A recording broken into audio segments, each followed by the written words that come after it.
हालिया आंकड़े बताते हैं कि भारत ने केवल 3 महीने में लगभग $15 बिलियन के आयात का भुगतान भारतीय रुपए में किया है। इस भुगतान का सबसे बड़ा हिस्सा रूस से खरीदे गए कच्चे तेल के लिए किया गया और ये सिर्फ व्यापार का आंकड़ा नहीं बल्कि भारतीय रुपए के बढ़ते इस्तेमाल और अंतर्राष्ट्रीय व्यापार में उसकी बढ़ती भूमिका का संकेत भी माना जा रहा है।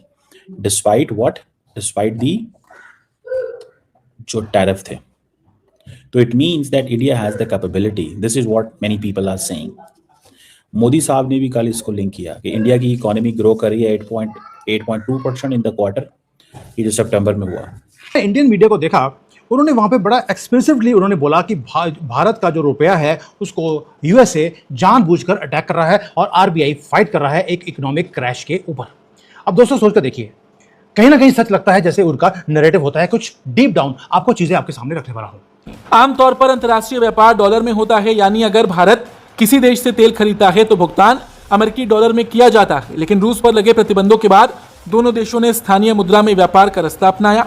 दोनों देशों ने स्थानीय मुद्रा को बढ़ावा दिया और इसका मतलब ये हुआ कि भारतीय कंपनियों ने डॉलर खरीदने के बजाय सीधे रुपए में भुगतान किया। पाकिस्तान का तो खास इंटरेस्ट नहीं, बट चाइना की तरफ से वो चीजें डाल दी गई। अब पाकिस्तान ने क्यों उसको अग्री किया?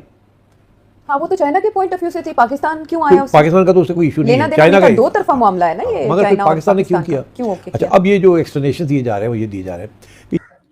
पैगाम सिर्फ ट्रंप साहब को भेजा है इंडिया ने, और ट्रंप साहब को ये कहा है कि मुझे कोई फर्क नहीं पड़ता, आई डो नॉट केयर, आप जो मर्जी कर लें।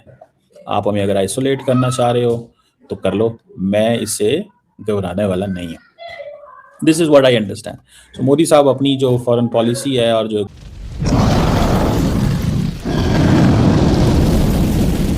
हेलो दोस्तों, जय हिंद। जैसा कि आज की वीडियो क्लिप में आपने देखा, भारत अंतर्राष्ट्रीय व्यापार में लगातार अपनी स्थिति मजबूत करता जा रहा है।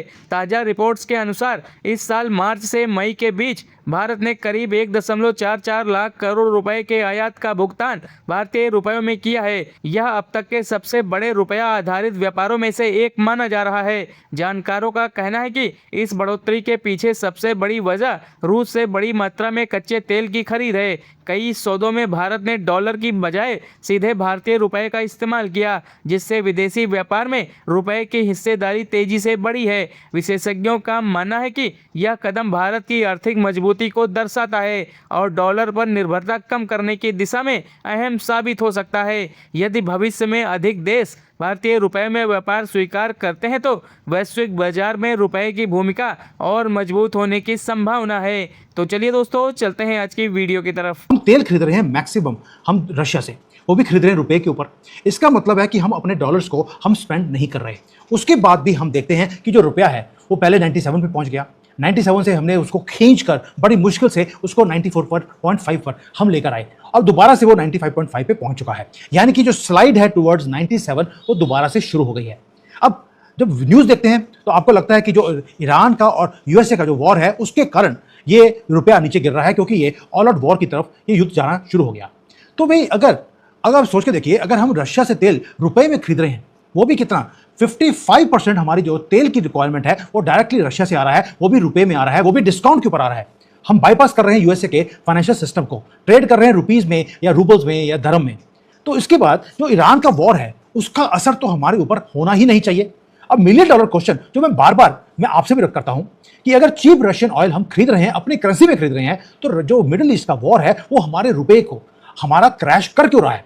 उसका रीजन है कि जो जियो पॉलिटिक्स है वो कभी एक इवेंट नहीं होता, एक इनविजिबल वेब है जहां पर hundreds of decisions, panics, policies एक टाइम पर की जाती हैं और इसी को डिप्लोमेसी बोलते हैं। अगर आप एक स्ट्रिंग को आप पुल करेंगे, पूरा का पूरा ये जो पूरा जैसे होता है ना, ये इसका वेब होता है, वो हिल जाता है स्पाइडर का। वही हाल अब जियो पॉलिटिक्स में होना शुरू हो गया। पूरा सिस्टम शेक हो चुका है।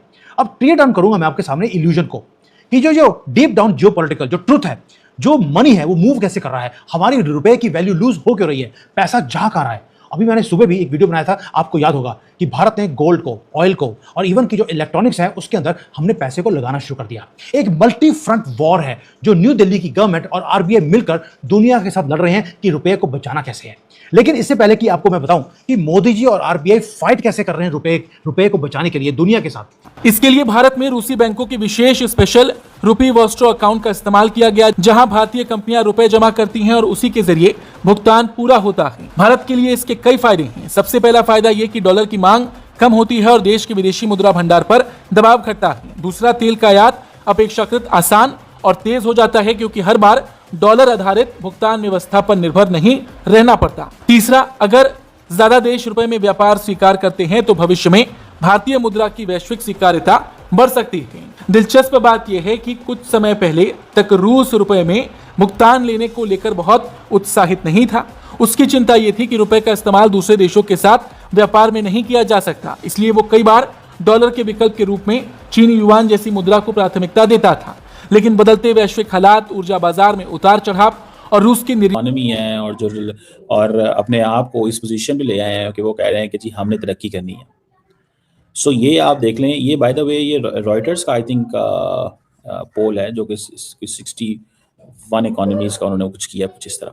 सो इंडिया ने फास्टेस्ट ग्रोथ इन 6 क्वार्टर्स वो कह रहे हैं। अच्छा, इंडिया की जो ग्रोथ है वो जारी बात है that is because of the consumer spending. Consumer ही बहुत ज़्यादा है उनके पास। गवर्नमेंट मुसलसल एक चीज़ को देख रही है, डिमांड। इन्फ्लेशन जो है वो तो ठीक है इतनी नहीं बढ़ी, लेकिन मैन्युफैक्चरिंग या प्राइवेट कंजम्पशन या इन चीज़ों को देखते हुए वो they are into this game. So वो पिछले 18 महीने में वो कह रहे हैं कि जुलाई से लेके इस पीरियड तक वो कर रहे हैं, और वो कह रहे हैं कि since we are the 5th largest economy, Modi साहब ये कह रहे हैं।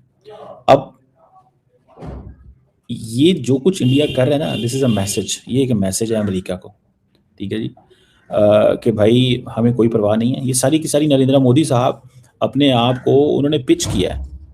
मोदी साहब ने अपने आप को पिच किया है कि भाई तुम इस चीज़ को छोड़ दो या इस चीज़ के ऊपर काम करना बंद कर दो कि हम अफोर्ड नहीं कर सकते या कुछ कर नहीं सकते। सो मैं that's what I C.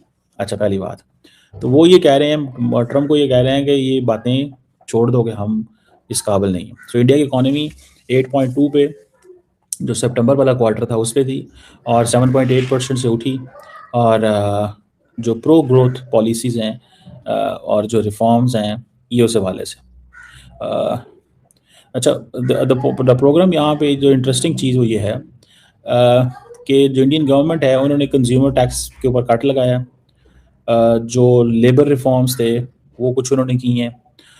Domestic economy देखिए, मैंने आपको बताया कि इनको एडवांटेज किस चीज़ पे है, कंज्यूमर स्पेंडिंग बहुत ज़्यादा है यहाँ, आवाम ही बहुत है, बंदा ही बहुत है, उसको सब कुछ चाहिए, ठीक है, उसको ये सब कुछ चाहिए। ये चीज़ बेसिकली वो दूसरे मुल्कों को भी कह रहे हैं कि अगर अमेरिका हमें ये साइडलाइन भी करेगा तो, जैसे चाइनीज़ है ना, ठीक है जी। सो इंडिया की जीडीपी ग्रोथ रेट ये जो है उसको वो पिक कर रहे हैं, ठीक है, कि ये ऐसे है। और सो ये जो gross domestic product and gross value वगैरह ऐड करके ये इस मुकाम पे आई है।